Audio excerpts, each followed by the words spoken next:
Thank you. Bismillah ar-Rahman ar-Rahim. I'm happy that one more time I'm with the friends of Ahlul Bayt Islamic Society of New England and Zikr, MIT Shia Muslim Association. As Dr. Musalai said, this is the second lecture of the commentary of the verses of the Surah al-Kahf, the chapter 18 of Quran. The verses we are discussing is the story of Zulqarnain, which cover the verses 83 to 102. So before also, I myself expressed my condolences for the martyrdom of our 10th Imam, Imam Muhammad Jawad, uh, to all of you. So as Dr. Musalai said, we kind of discussed uh, I think we discussed the verse 83, so I want to go after, sorry, 89. So I want to go after that. But for refreshing the mind and those who are not here, just I will read the English translation of the verses, and then the Arabic is on the top so people can see it. أعوذ بالله من الشيطان الرجيم. بسم الله الرحمن الرحيم. The question you concerning the Zulqarnain, say, I will relate to you an account of him. Indeed, we had granted him power in the land and given him the means to all things. So he directed the means. When he reached the place where the sun sets, he found it setting over a warm sea. Although we said this is a better muddy or murky sea than warm, and by it he found a people. We said, O Zulqarnain, you will either punish them or treat them with kindness. He said, as for him who is a wrongdoer, we will punish him. Then he shall be returned to his Lord, and he will punish him with a dire punishment. But as for him who has faith and acts righteously, he shall have the best reward, and we will assign him easy tasks under our command.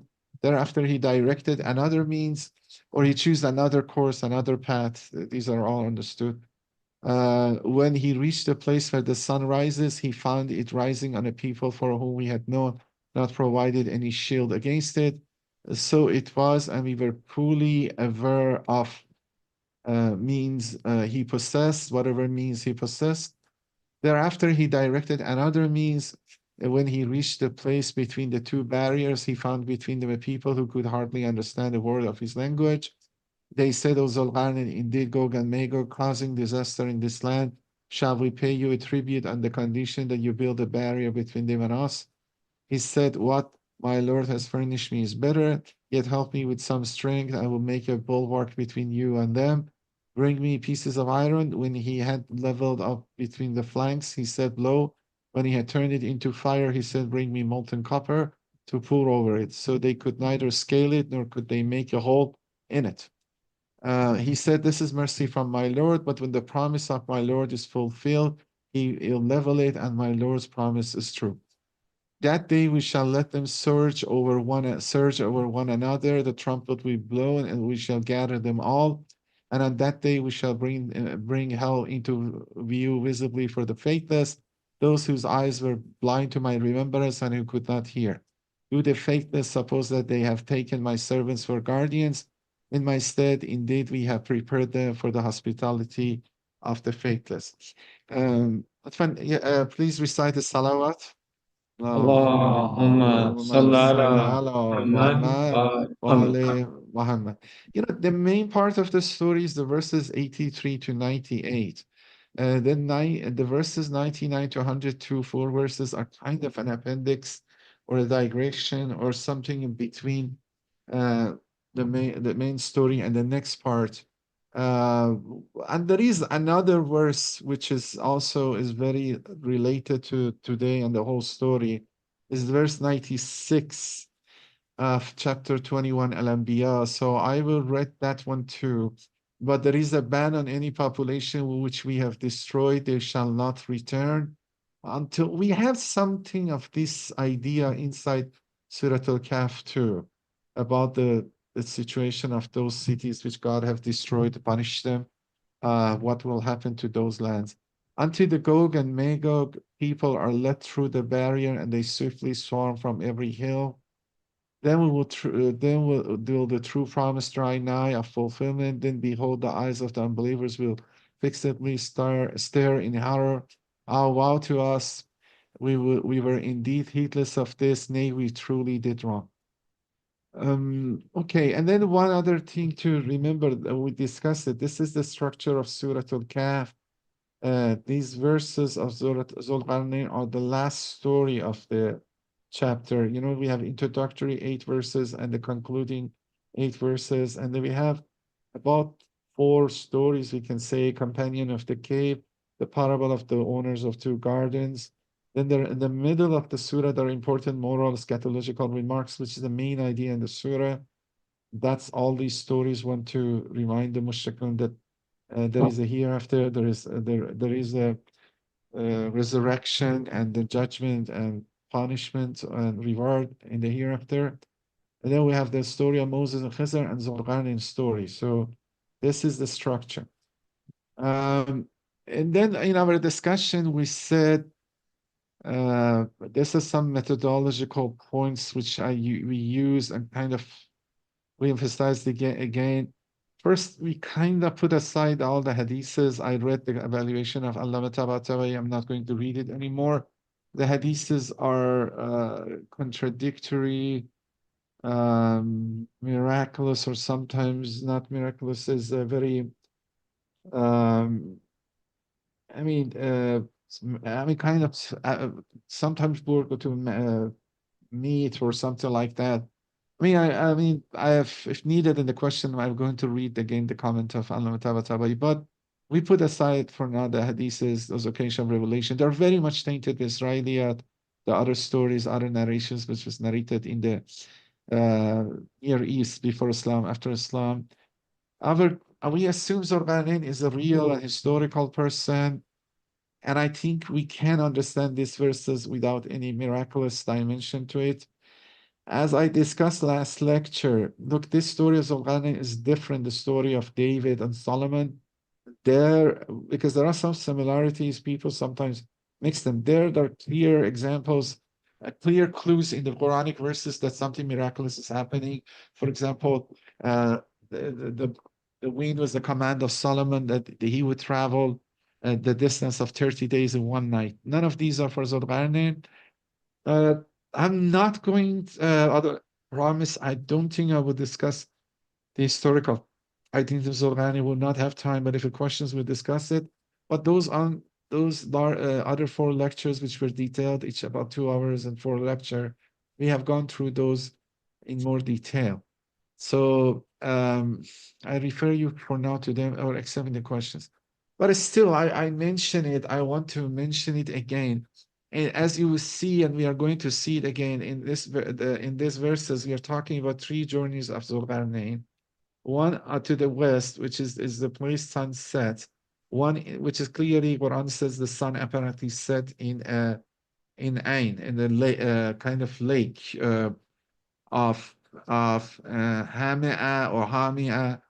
I mean, usually people read it murky or muddy or dark, but you can read it warm or hot too. Uh, and that's the sunset. And then there is going to the east, which we'll start with that one. And then where is the sunrise? But the point is that people, and it's still commentators till day, under that understanding, cosmological understanding of medieval times, flat Earth, sometimes confused. They thought that the Solvani to see the sunset, sun going inside an ocean, or sun rising from somewhere, you need to go to the extreme edge of the land, either going to Pacific Ocean or Atlantic Ocean. It is not needed because anywhere you can, because of the curvature of the earth, if you have a decent sized body of water or a decent sized flat land, you can clearly see sun going to the lake because this curvature, you don't see the other edge of, for example, Lake Michigan, between Michigan and Illinois and Wisconsin. I've seen it around here when the sun sets in, exactly goes, you feel it going to the lake, and then is red, sun near the horizon is red. Even the lake become dark and muddy or murky, and maybe I think reddish, you can assume is warm too. All these are poetic description. But the point is that you don't need to go extreme far away. Uh, Even sunrise, under the Quran doesn't say about another lake. It's more the desert type, but like the lands. But even here again, you can go to east of Michigan, any of these lakes. I've seen it around here. That apparently Origo, Florida, Boston, you can go to the harbor. And clearly sun is rising out of the ocean when the sun rises. And even in east of Iran, I said a couple of times, it's called Khorasan. Khorasan means Khurasa, Khur means sun. Also is coming up. So those flat lands, big lands, especially Central Asia, uh, or, or Ukraine or anywhere you have a decent size of flat land, which curvature of the earth cause the farther parts go below the horizon, you feel sun is rising because only you see sun, you don't see any mountain or anything is holding it. But some other for one of the friends says, okay, anywhere could can be. For example, I don't know, south of Iran, Chabar has a good sunset, sunrise. Yeah, essentially, technically, it could be anywhere. It's not need to be huge distance, but we will see because the people are different and a little bit. This is a trip. It's not very short. I think the trip is bigger than going this side of Michigan to the other side of Michigan. But it's not that you need to go Pacific Ocean because everywhere in the Earth there is no location sunrise or set. Every Earth is spherical. Every point is the same. You go to the Hawaii, this side sunsets, that side sunrise.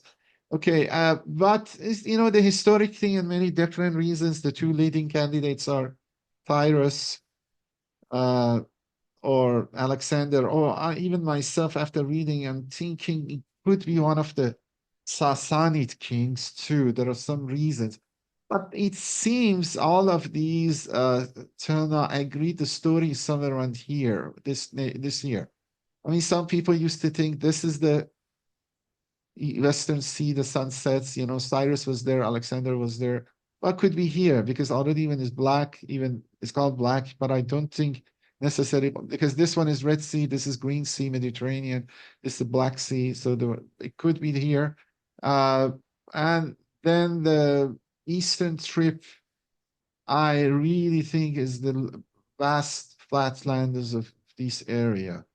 They're nomadic people, we know historically, and then so these parts, but could be anywhere else, that necessarily. But the trip is not that small because they're different type of people, language is different, culture is different. And then the third trip for now, most people think is around here. And then is actually the Scythians, you see those Scythians are understood to be Gog and Magog too. But I'm not going to go through those stuff today. And then this is the other one for Alexander. Alexander also find its way on those areas too. Not as here and as here. That's the other thing we have to be careful. Cyrus is there, or the Sassanid kings. There is not all Sassanid kings fit, but I think Bobad, nobody has proposed it, but I'm thinking there are some reasons you can look the last lecture we had that maybe because now we have better idea maybe when the wall was built. But most people, even for now, Cyrus is the leading one. But again, that's not the concern. So have this in mind. This time I'm going through Al-Mizan. I'm not going to discuss everything which Al-Mizan says, but uh, okay, I have it here. If you want to read it, you can look at it. So again, we start here. We start with this verse. Again, so Atba Sababan, he chose another path, another mean, another course. Then he followed another course.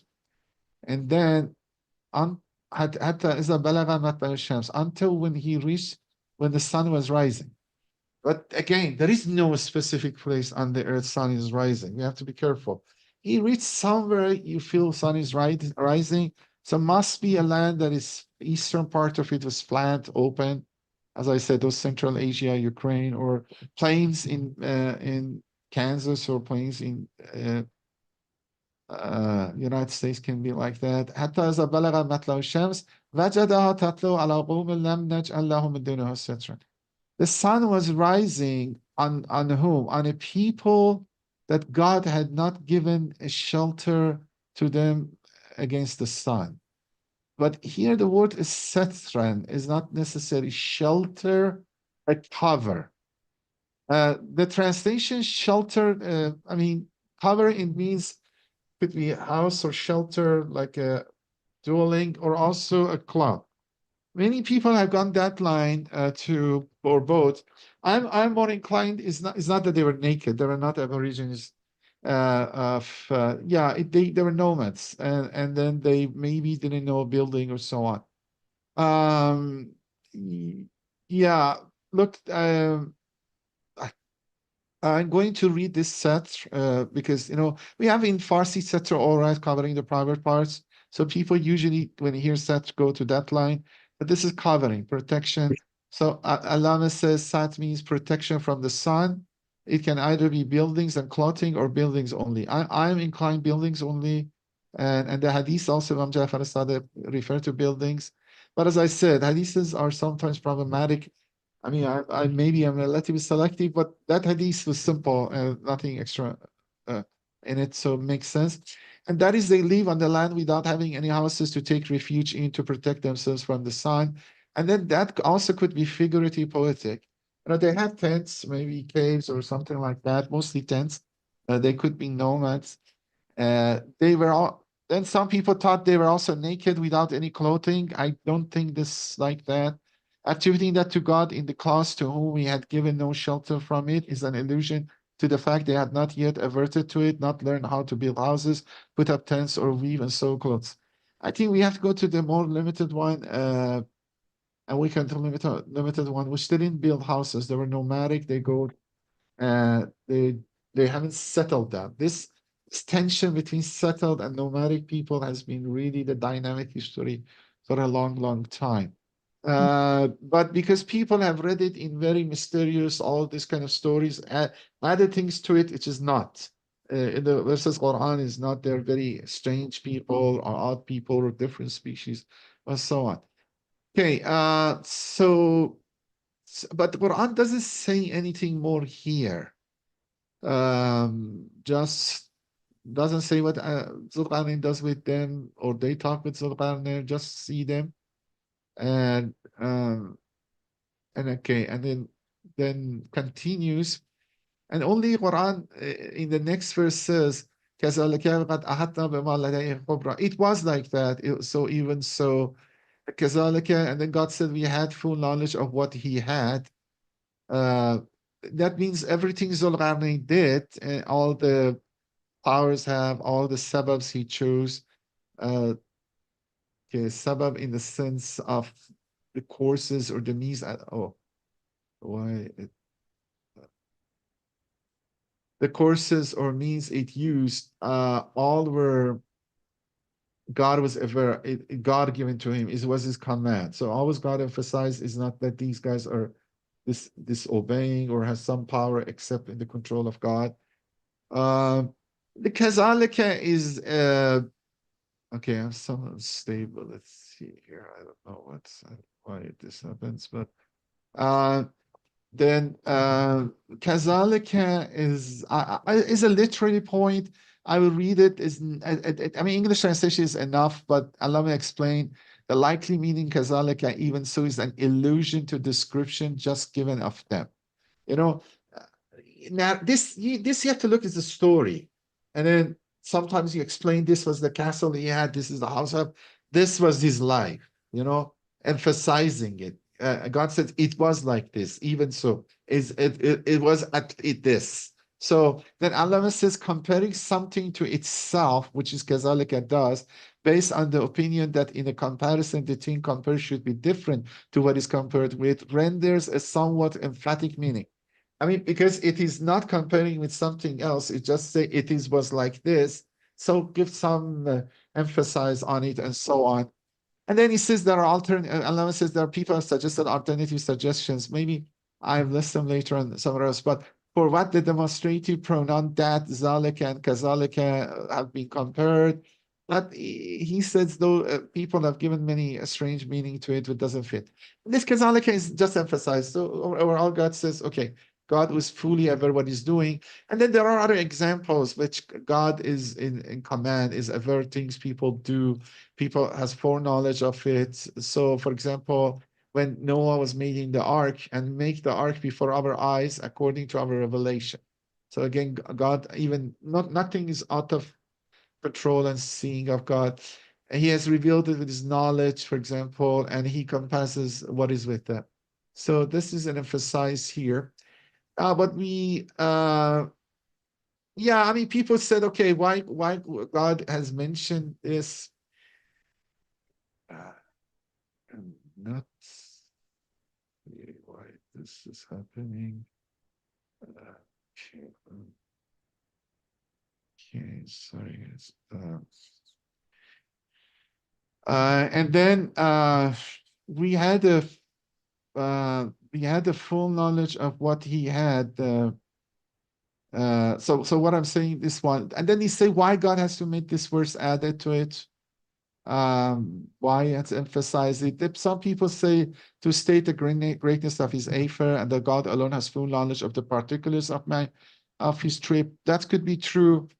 The other ones, I'm not much in it to embellish that what Zoghani suffered on this journey. Nothing is there. I mean, nothing about suffering of Zoghani was especially unique. Nothing alluded to that. So some people reading in it, the difficulties and hardship he endured are within God's knowledge and do not elude him. So they mean that this journey was very dangerous, like Ulysses. They make it like that because if you read other stories, as I said, they mixed it with Alexander romance or Alexander legend. They are reading stuff to the verses which getting it from other places. Then those, I mean, like it becomes like Homer's Ulysses or Odyssey, Homer, something like that. They're reading it like that. To state the greatness of the course he took. So some people said God said this verse to say, okay, the path he chose was very big. No, to say the suffering he went through was very big. But Allah said what I explained is better, and I think yeah, I agree with him. And then the first verse, I think the first explanation is more important. I mean, the one he explained is better. At most, we can add the first explanation here, which again, I don't think is any special or unique till now. I mean, it is a great king, but it's not superly or non-human or above human thing. Just God is aware what he was doing. Every king, every human, every prophet, God knows about it. But okay, we start here, which I think is more interesting and for every aspects of important for historical discussion of what the whole verses are about.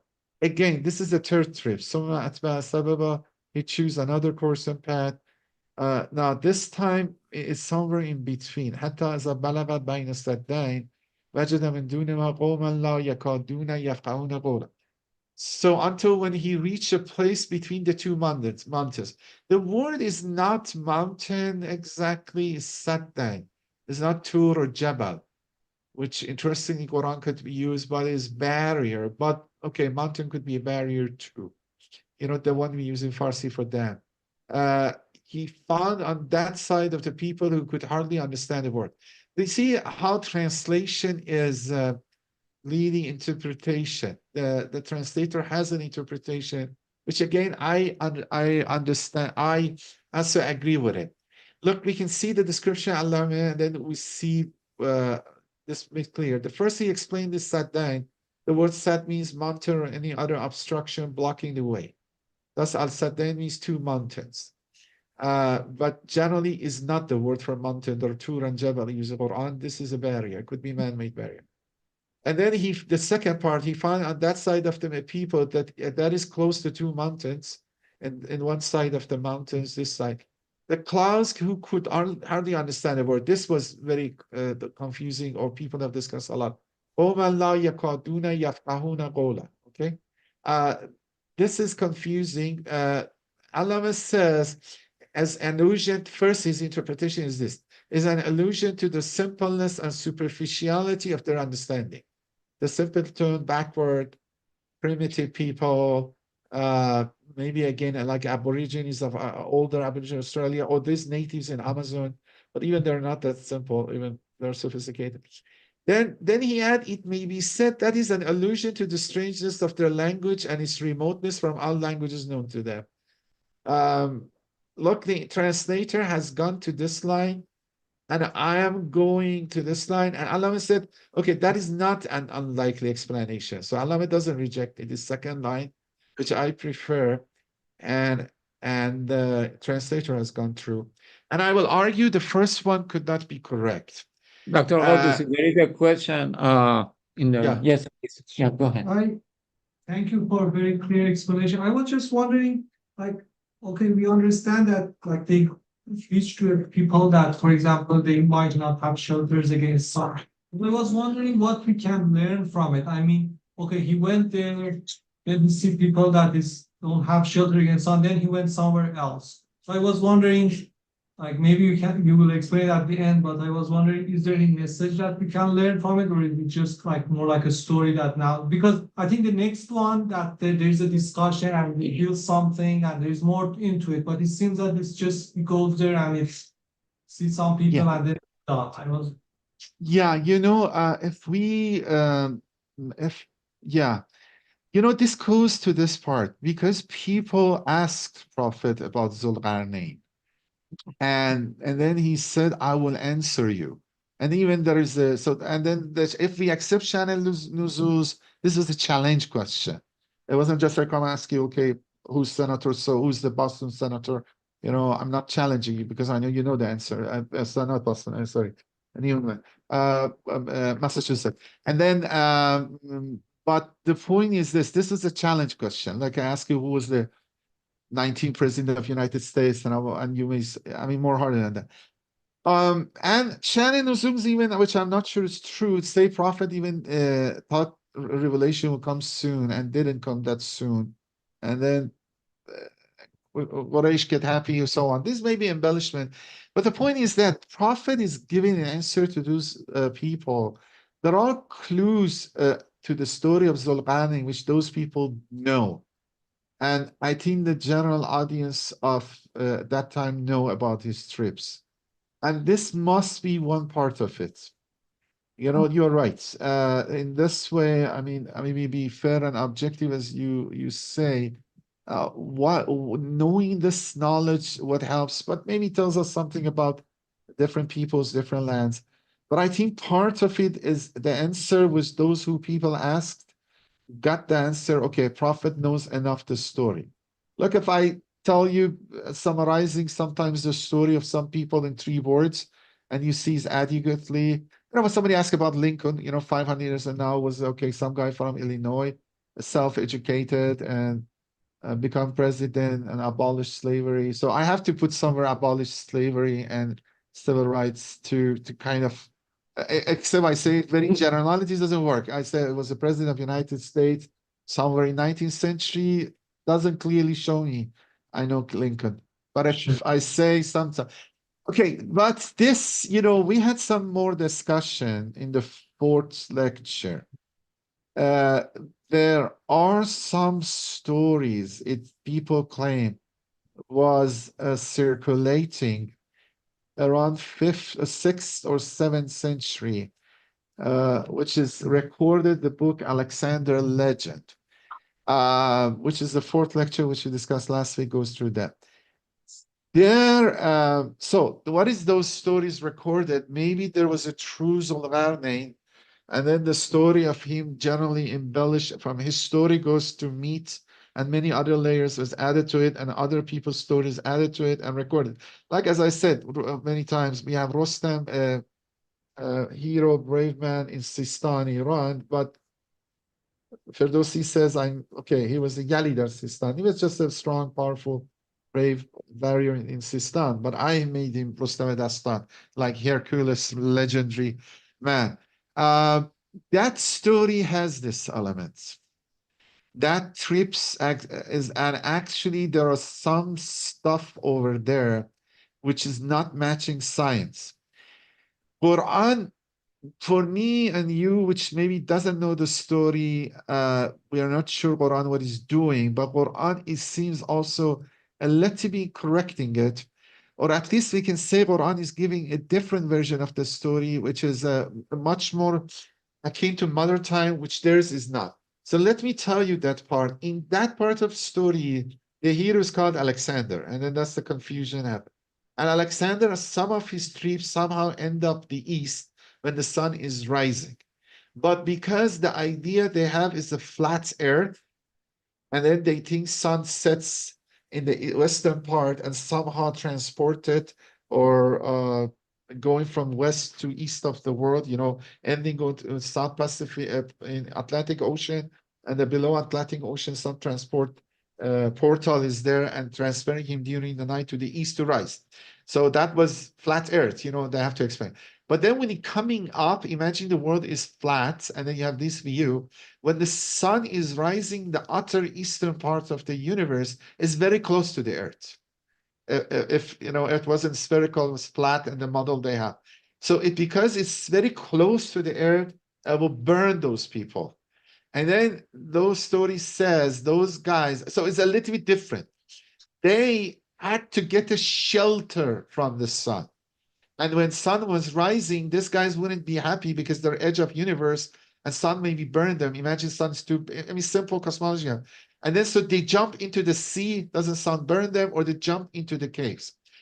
So I'm not sure is Quran communicating with that story, correcting that story, or telling the true part of another story of a real person, which the deviated or distorted version of the story has gone recorded on that mythological work. Remember, it could be a true person, and the stories become mythologized and go to another line, and then Quran, and maybe lost, the correct version is lost, and Quran is answering it. But those who ask God, they must know about this trip. And then to show the Prophet really answering it correctly, I think he should, or better to answer, refer all the three parts of his trip. You're welcome. So, okay, well, we were here. Okay. Look, Allah says the second one, which the language was odd. They couldn't communicate. When we say sometimes Farsi Zabu Nafah, he doesn't understand our language. Yeah, sometimes, I'm sorry, we think he's idiot or crazy or stupid. Sorry, but sometimes, okay, that's the, it doesn't got what I'm saying.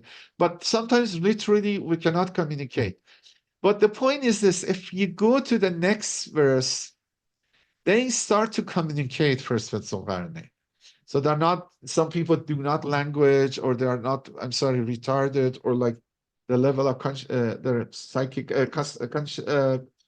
cognitive ability was the level of monkeys, or I don't know. I mean, I'm making, people have said stories, or they're very primitive. No, they say, قالوا يا ذا القرنين إن يأجوج ومأجوج مفسدون في الأرض فهل نجعل لك خرجا على أن تجعل بيننا وبينهم سدا. They really unsophisticated people understand that Yajuj and Majuj attack them. They want to pay him money, so they know bargaining, kharaj, giving money to build for us a construction, contrary to the Eastern people, which it seems doesn't know how to build buildings or structure. These guys are aware of building dams, structures, walls, but they want, okay, they don't have the means to do it. The one Zulqarnain does it, to do it for them with his army and his abilities. So this means these guys are talking, communicating. They're not simpleton. They understand bargaining, negotiating, requesting with the king. So I don't think this interpretation, which their simpleness, allusion to simpleness and superficiality of understanding is correct. Essentially means they really using different language. So it means a different type of people, different area. It could be, look, that area, mostly we show the people talk Semitic language, even, okay, Persian is not Semitic language, it's in the European language like Greek. But the point is that many of the people know Aramaic. Aramaic was the official language, administrative language, even many of the courts in Sassanid and Persian Empire. So either the Semitic or Indo-European languages are known well. People are good, fine translator. But if these guys are Turkic speaking languages, or Central Asia, or some branches of, those Eastern Chinese, Turkic, this other third big branch of languages, So we have Indo-European, we have Afro-Asian, Afro-Semitic, and then Turkic speaking. So it could be from that group. So that's again matches what people usually understand what Gog and Magog, Yajuj and Majuj is. So this is Yakadana Yafkauna Gola. We solved it kind of. Let me see the time. I don't lose it. Okay. قالوا يا ذو القرنين إن يأجوج ومأجوج مفسدون في الأرض فهل نجعل لك خرجا على أن تجعل بيننا وبينهم سدا. They said, Zulqarnain, surely Gog and Magog made mischief in the land. Shall we then pay you a tribute condition that you raise a barrier between us and them? So, these people maybe raided, as we understood, they attacked them from northern side, coming through that opening between the two mountains and rampage and pillage and destroy and kill them. We have historically many examples. We have examples in the time of just before the Cyrus the Great. We have examples in 6th century, which during Sassanids, they attacked the same area. We have another one a little bit later in 7th century. And we have historically always the nomadic people. We have even the Darfur in Sudan, other places. Very often the tension is between nomadic people and settled people. Settled people do agriculture, but nomadic people usually raise cattle and so on. So Mongols, they did it. Tatars, they did it. So uh, and this Chinese wall with that 3,000 miles exactly was built for that. We also discussed the different walls. Sassanid builds another wall near Gorgan, east of Iran. There were two barriers in west of Iran, the Caspian, Caucasian mountains. So this is very reasonable. They want all the castles people built with the walls was protection like that. Germanic tribes attack Roman Empire. So this is very common dynamic. Um, the word haraj is a little bit technical too. It's not just paying money. Sometimes you accept the it's like tax. I mean, I pay you money, I'm not giving you tax. But if I have a government, I have to pay tax, recognizing sovereignty. Uh, that that could be, have some more legal or things in it. So I'm not sure. Zohar didn't accept that, so that's interesting. So because it doesn't accept the money, and then we discuss it. Part of it also means he has a good like prophet, which doesn't require money or payment for his services. He is a good king, didn't want anything like that. We'll see the next verse, but for now we see. So these guys are sophisticated. They're worried about Gog and Magog, which are people, and they want to build a barrier. And they tell Zorgane, okay, let's pay you some money to build for us a barrier. The Sat, they use the word the same Quran use. So something similar. It seems some barrier, something between us, help us. But then Zorgane goes and make it a little bit, said, okay, look, makkani fiha rabbi khayran, what God has given me, established me, the things given to me is better. So I don't want your money, but I want your help. Come give me help. Do some work and give some material, some resources. And I make a fortified barrier. Here we use the word Radman. So we remember, we don't use the words Jabal and Tur, which are the words for mountain. For that, the two mountains, the Quran called Sadda. These guys ask a Sad, but Zorani said, I will build you a Radman. I mean, this could be all synonym, but Allama says a radm is also a barrier. Alternatively, it is said it's a strong barrier. Based on this interpretation, he's saying in response to the request for a sad a barrier. Those guys were those people requested have low estimate. I mean, give the demand low. So please build us some barrier to slow them down. But then Zorania replied, okay, I will do something fortified barrier, something bigger, something better than you requesting. So the answer means giving them what they wanted and promising what was more than they needed and expected. So Zorgane doesn't want their money, and he said, what I have is better, and he wants only some help from them. فَأَعِيُّنَنِي بِقُوَّةٍ. And then he said,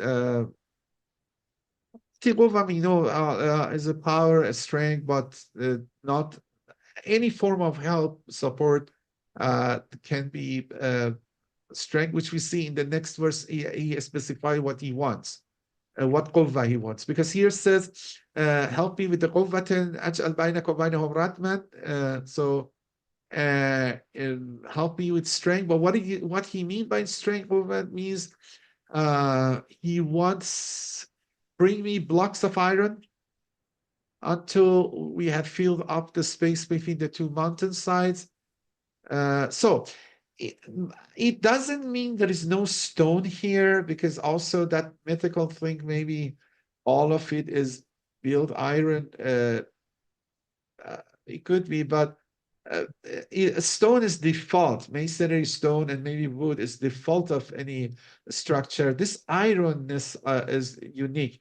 which all the historical records, which talking the dam maybe was in the northern part of near Georgia, Russian border, Darial Pass. They all have mentioned there is some metal iron work in it. So Allama says, look, there is a brevity here. The fact it doesn't say bring me stones and iron doesn't mean no stone. Stone is default. But hadith is something new. Not everybody use it. This must be a new feature of it. I can read this part. Then زبر حتى إذا صعب بين السدفين. So then this time Quran referred instead of Saddain, which instead of referring to the two mountains as Saddain, is called it Sadafain. Look, like Sadaf also, we know oyster over the pearl.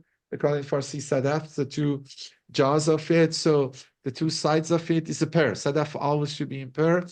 And then they fill it with metal and they blow in it. This is the technique of blacksmiths do. So the iron is cold, you blow in it, make fire in it, and the iron was cold start to heat up and become red hot. You know, the Quran in this story is use some brevity and then implication. So it's alluding to it. The rest of it you have to read. For example, here is interesting. حتى إذا جعله نارا, blow until when he had made it fire. So look, the iron, when it start to red glow, it seems itself is burning. Itself become fire. First, you put iron in fire, you know, but it's dark. But then it start to become red hot. You feel it is now itself as a fire. So, you know, some poetry is there here. And then he asked to bring me molten brass, which I pour over it, maybe for protection, for oxidation. I don't know maybe some of your civil, mechanical engineer, material scientists that can explain. I saw papers even written on it, but the combination and make an alloy maybe stronger. I'm pretty sure it's protecting better against oxidation, but some protection, strength, and so on. And let me explain. You know, some of the words are here. I think we don't have time if we want to explain, and I want to go to question answers too. But Qatr means copper or molten brass. Efrat means pouring it onto the holes, flaws, and gaps. So you have put stones over there, maybe some wood, I'm not sure, but you have lots of blocks of iron over there. So this is other. Those people are sophisticated. When Zulqarnain doesn't himself bring iron, told them, bring me block of iron. So la yakaduna yafqahuna qawla, that means these guys are just cannot communicate because they're very sophisticated. Because they have iron blocks made and bring it. So, I mean, I can read this here, some wordish if you want. The word, I mean, I sometimes skip this, but sometimes this is a beauty of Arabic language. The word zubar is the plural of zubra, just qoraf is a orfa. Zubra means block. It is said that sawa means the same as sawa, to make two things level. So these are the words here. In fact, sawa is alternative recitation, as sadafain is a dual form of sadaf, which is one of the two sides of the mountain. I said it. Some say that it can only be said if there is another mountain next to it. It must be paired, like Sadafain. And parallel to it, it is one of those nouns that only come as a part of the pair, like the Zoj, and the Bet means copper or molten brass. Ifrak means pouring it onto the holes, flaws, and gaps. So I think we explained this here as nothing extra really added. So let's go forward. I explained the blow, I explained the fire. Yeah, I mean, I think I will go forward. So after this dam is built, yeah, that is Zorqani kind of give you the plan. Look, he's talking. أعطوني زبر الحديد حتى صعب بين السدفين قال فخوا حتى إذا جعلوا نار قال أعطوني أفرغ عليه قطرة. Why I have to do this? فما استطاعوا أن يظهره وما استطاعوا له نقبا. You know, so they were not able to go above it maybe it becomes slippery. If it's stone, maybe they can foothold on it, put nail on it going up. And also they cannot make a hole in it. Maybe neither hole through it or hole underneath it, because that's also is a possibility. But usually maybe those guys also are not, I mean, overall, these is the two make sense. Either they cannot go above it or cannot make hole through or below it. And this is the discussion. There are some discussion why Quran use, for example, use naqban or doesn't use another word and so on. But generally, we know this is what is the goal was, and it works. So there is implication and brevity in these words. The implied meaning is that then he built a barrier. Gog and Magog were unable to climb it because it's so high. I mean, maybe not necessarily too high, but it's high enough.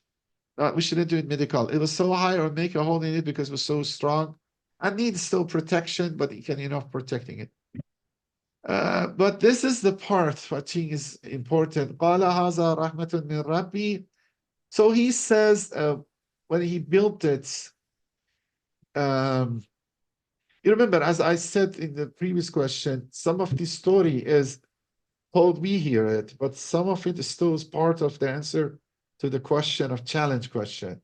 So some element is mentioned must cover the main part of that story that shows prophet really somehow know the correct story. Because this was the test of his prophecy. They go say, check him and ask him whether he can know the answer. If he doesn't know, he's not a true prophet.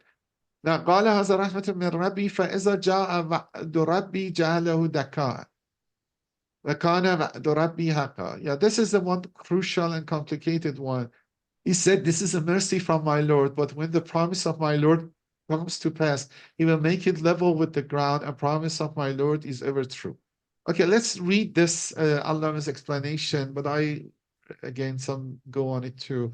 The word daka means the same dak, which is the most severe beating. It is a verbal noun, literally means beating flat, so something leveling, flattening, compressing it. But it can be used to mean the same as the object of the word that is beaten flat. Alternatively, it is claimed that it means naga al-daka. Okay, then there is a one naga al-daka. There is one interesting combination of these words used with a naga, a camel. If there is a camel which lost his humps, camels store food in that humps. Some have two, some has one. If the camel lost his hump, they say this is a naga which has become daka. And that he lost his hump, that hump is flattened. So we can see what sense this is understood, and most readers read it like this, and the translator has used it. He will make it level. This Rabbi Ja'alahu Daka. That is a camel which has no harm. Based on this interpretation, this example, the metaphorical borrowing ista'ara, what it means is destruction of the barrier. So people, this is one, Allah said, so people say. This is one interpretation. Okay, let me say, look how he's looking to it, because look, this is when you have an achievement, you build something. Somebody there's a project, make a software, make Burj Milad or something like that. You have to say, always be humble that this God, like Hazam and Fazl Rabbi, this is what God gave me, or Rahmatim min Rabbi. So this is another example. This guy says, okay, the fact I was able to do this, I would build this such a monumental thing and do this good, is the blessing of God to me. And then also we should not get arrogant about it, because many kings build structures to remain forever. And then they want to get eternity, buying eternity by that. That what Shaitan kind of deceived Adam and Eve, that if you eat that fruit, you become eternal like God. All the kings, all human beings somehow are looking to eternity. And then sometimes people want by monuments, or especially the rulers, the monuments they build, they can catch eternity, the might or something like that. But then, and Zoghani remembers, although this is good, when the promise of God came, this would be destroyed. The point is that the promise, most people, because of the other verses, sometimes getting it, the promise of end of times, because we have one big promise of God.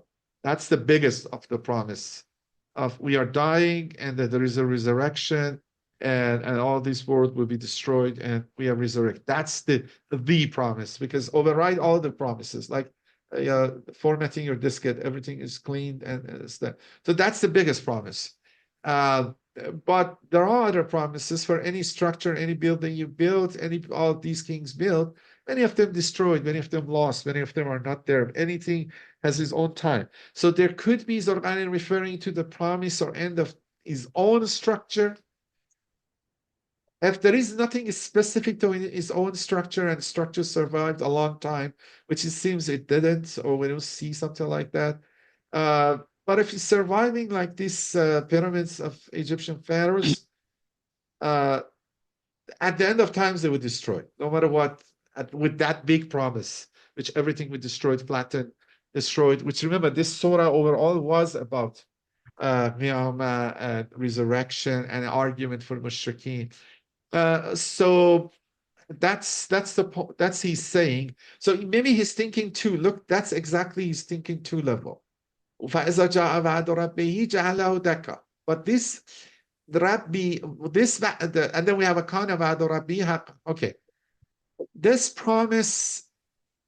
What this promise could be the same. Yeah, at the first level you think should be the same. But it could be two promises. One promise is specific to this structure he built. The house I built, no, none of the houses our ancestors built are there. They're all destroyed. Most of the things people have in Tehran or so on destroyed, or other cities destroyed. The next generation came. So a very, very few left. But and then it could be a bigger promise for the end of times, which this one Zorgani says both of them are always true. This specific promise will come, and the general promise of the destruction of the whole things. Everything was destroyed except him. Will be true. So and then my promise of God is true. So we don't need to take it to necessarily end of times because and then there is one other thing Allah looked, and I would say to find the slide, we will read it. This Dakar doesn't necessarily means always be flattened or destroyed.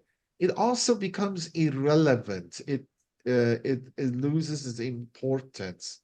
It is gradually meaning of it is not a big deal. Look, the problem is this, the connection of it with the Gog and Magog, because most people, because of that verse of Surah Al-Anbiya, they understood that Gog and Magog were trapped behind this dam. This was the understanding of many commentators a few hundred years ago. And then they thought when the Gog and Magog get the way to going through the dam, through the barrier, passing it is near end of times. We have some passage of this happened, Tatars and Mongols came, people interpreted, which it matches Gog and Magog, and then they come through. But see how much time we have. Brother Masalai, Dr. Masalai, how much time we have? Yeah, I can stop. we have 10, 15 minutes. Is that good? No, yeah, I can finish because I want to question and answers also. If people Yeah, have 10, maybe 10 minutes, 15 minutes. Okay. At I would try to finish it sooner and then say the stuff and then put any explanation question. So look, remember this verse of the Surah Al-Anbiya, because I have it here. Look, this is crucial because people are interpreting in this one. حتى إذا فتحت يأجوج ومأجوج هم من كل يدبر ينسلون. That means until the Gog and Magog are let through, but there is no barrier here. It's let through. But everybody understood the barrier. Everybody understood from the other chapter they're trapped from the barrier, and when they go to the barrier, the end of time is close. Okay, maybe when the Mongols attack, which wasn't sure coming through that barrier, they come mostly to the eastern side, but they interpreted, okay, this is not. But when a few hundred years have passed, and then the other thing you have to say, Allah says too, nobody is now we see is trapped between any barrier, any mountain. We people fly, they take picture everything. Nothing is trapped behind a barrier. No people, I mean, they are traveling, train, everything. So they go around. So this understanding is not good. I mean, I'm saying when you're insistent to keep to the letter and something literary reading, then you get some strange things. Dr. Yasser Ghazi, which is a respected scholar, has even Sunni scholar, have Yale degree and a PhD Yale and something else. He's very known scholar, activist. He even go to say Ya'juj and Ma'juj were zombies, and then go to very, very different type of interpretation. But the point is this: if we don't take this necessary end of times, and then also even we don't need to necessarily flatten or destroy the dam, it loses its importance. I mean, sometimes it's a big deal. That structure, for example, the mode of transportation of the waters, the cisterns or aqueducts Roman made was fantastic. The roads they made fantastic. Now it's not the way we do it, and Allah has it. Maybe if I can find the slide, because I put it, I think, later after this. Yeah.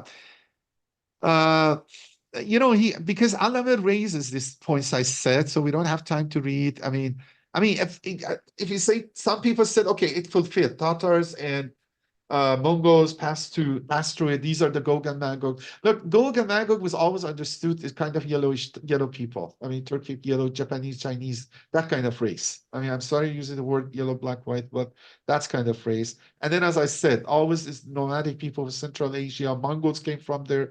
Tatars come from the Middle East. All these Turkic peoples or Mongolish people come. Then they have many times they came. So there's understood of that. But the problem, if all of interpretation have some problem in it.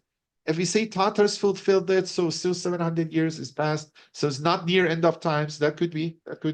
That's what we say. The dam is not need to be loose.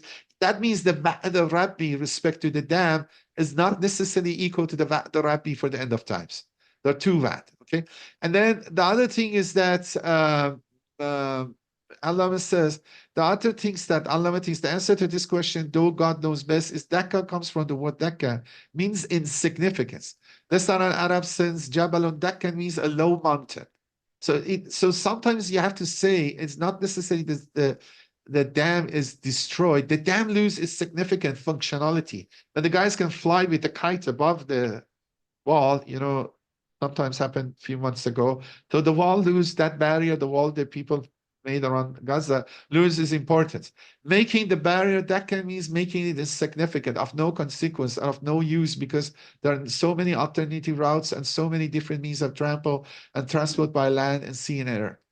The truth of this promise is a promise of advancement of human civilization. Various nations come closing together to the point that people are not stopped by any barrier or hemmed in by any wall and can move to any region of the world. You see, Allah is one of the most modern thinkers we have, honestly.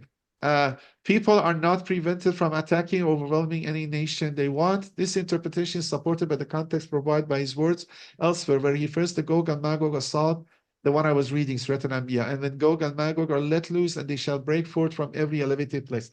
Now, my understanding, still this verse has some end of times meaning in it, because Christianity has it, and I have put it over there, but I don't think we have time to read it. Biblical ones, Jewish and Christian one, have some end of times meaning in it. Even on that stories which I said was narrated, like Alexander legend, there are some promises of the end of times or future.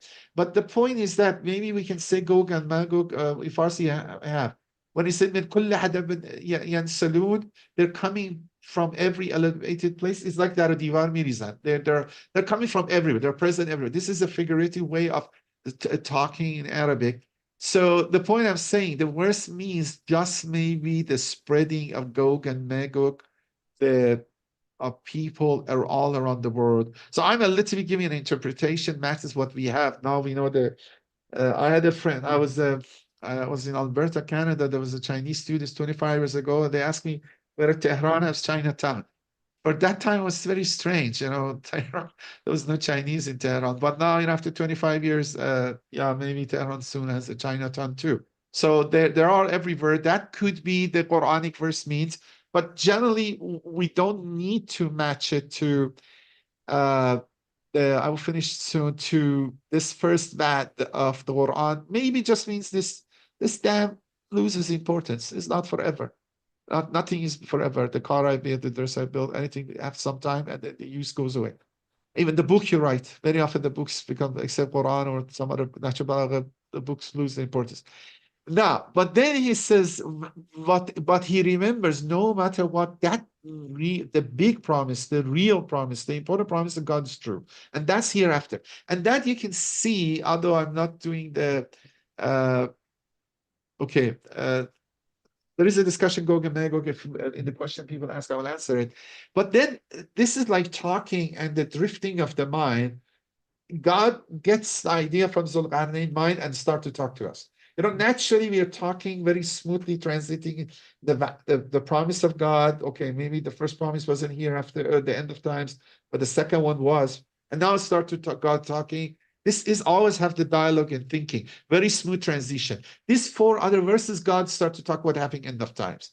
It said, this is now end of times. And on that day, we'll leave a part of them in conflict with one another part, and the trumpet will blow. Trumpet is definitely a nafakh as-sur. Quranic terminology is about end of times. So we will gather them all together. Although, if you want, I can let some other people interpret these 4 verses, and then I stop here. So we can say I go to 898, finish Zulqarnain's story, and then some other brother which do the next part, use these 4 transitory verses and go with the other one. Or if you want, I can briefly go through, finish it. Do you hear me, Brother Masani? Sorry, brother is not in the room right now. Okay, so yeah. I don't know how much time we have, maybe because you have 10 minutes. So I briefly go through it, and then you see if it's not enough. Then, so you see, this is smooth transition happens. That now in the 4 verses, which is terminate, kind of getting the moral conclusion of the story. Now God talks about hereafter, and on that day we will leave a part of them in conflict with another part, and the trumpet will be blown, so we will gather them all together. So it's the end of times. People still have some differences, and then God, the trumpet will gather them all. It's not clear the first trumpet that all die and they raise. I guess is the second one. And then الذين كانت أعينهم في غطاء and ذكري كان لا يستطيعون سمعا. And then again, maybe verse. Okay, I need to go. Sorry, let me go read the Arabic.